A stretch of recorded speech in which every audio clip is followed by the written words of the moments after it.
I'm Lynn Gordon. I am at the National Cattlemen's Beef Association Summer Conference, and today the 2011 National Beef Quality Audit results were shared with attendees at the conference.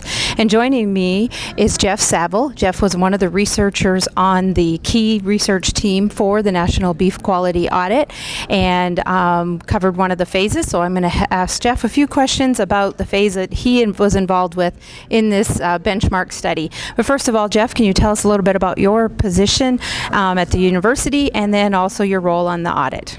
Yes, I'm a professor of animal science at Texas A&M University. My specialty is meat science, and so I'm a meat scientist there. And so the role that I had is I've coordinated the phase 2, and the phase 2 is always kind of the implant survey information. So the other phases deal with survey, person to person or other kinds of things. This is actually getting into the plants, evaluating products and such. Yes, and when you went into the plants, you mean the packing plants, and did what you refer to as cooler audits, is that correct? Yes, we kind of broke this one into 3 different phases, and one of those was to do harvest floors. So you're looking at cattle, carcasses, and byproducts, looking at what the defects are, or some of the characteristics of it. Second part of that went into the cooler and looked at carcasses for their quality grade, yield grade, carcass measurements and such. Then the third, which is new to this audit, was we had camera information, instrument grading information from 2.4 million carcasses. So they were basically processed during 2011, so we could look at seasonal effects and things like that. So it was really a great opportunity to have that great big data set to look at this time. And focusing first of all just on the cooler audit and going in and looking at what were some of the key strengths and weaknesses you've seen in the beef carcasses that you evaluated? Well, one of the things in the percent choice and prime, we saw that number increase, and so we're about 55% in 2005, and we're at 61% this time. The number of carcasses that grade prime choice or select, yield grade 1, 2, and 3, which are kind of a pretty good target. Those carcasses have great utility in the marketplace. Those numbers are up from about 81% to 85%. So those 2 numbers looked really good there. Yeah, there was an opportunity to do a lot of comparisons between the 2005 and 2011. Now, you said you also had access to the data from the instrument grading that the plants shared with you. Did you see any differences between what you've seen in the cooler audits versus that other database that you were able to access? Well, we were almost shocked and surprised that when we looked at the data kind of side by side, how close they were. And so, things like yield grades were very close. Ribeye areas only differed out at the hundredth, so like 13.76 versus 13.71, something like that.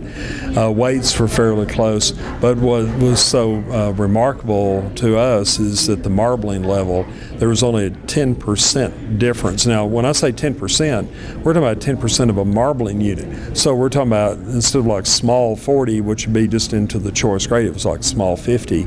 And you couldn't get a bunch of meat scientists together and get that much agreement. So we felt like that it kind of validated, each data set had validated the other one.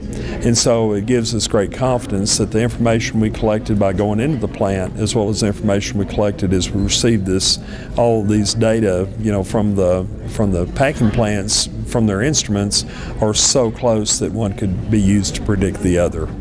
So just in closing, what you focused more on the carcasses that you've seen in the plants, but how does that message go back to a cow-calf producer from South Dakota or from anywhere in the nation, but back on the ranch? What are some of the things you've seen that can be educational for those back home? Well, and I think the National Beef Quality Audits have been very useful to kind of help us in the language of understanding what the marketplace wants. And so even though when you're a cow-calf producer, you're a little ways from the end product that goes to retail and food service, but understanding what it takes to provide those products that they're requesting and that they're demanding helps you as you make genetic decisions and management decisions to be able to do that. So I know that there's great opportunity now that we know what kinds of carcasses we're producing. There's more feedback you can get to be able to say, I've got the right cattle now that are producing the ones that hit the mark. And that's what I think everybody in the cattle industry needs to be doing. Yeah, and the National Beef Quality Audit really gives us that benchmark, really gives us an opportunity to, as a producer out there producing the cattle, and the hundreds of thousands that produce them across the country, to then say this is what really is going through the system and be able to make adjustments from that. So we appreciate your contribution to the National Beef Quality Audit and helping collect data that does really benefit the beef industry. Do you have any closing comments on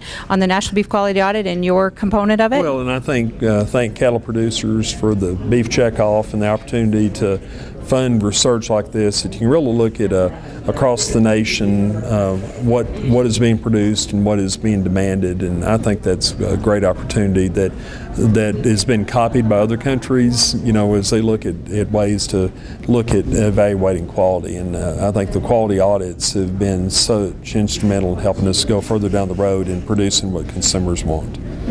Great. Thank you very much for taking the time to visit with us today, Dr. Savell. And again, we are talking about the 2011 National Beef Quality Audit and the results that were shared at the Summer National Cattlemen's Beef Association here in Denver, Colorado. Thank you. Okay, thank you.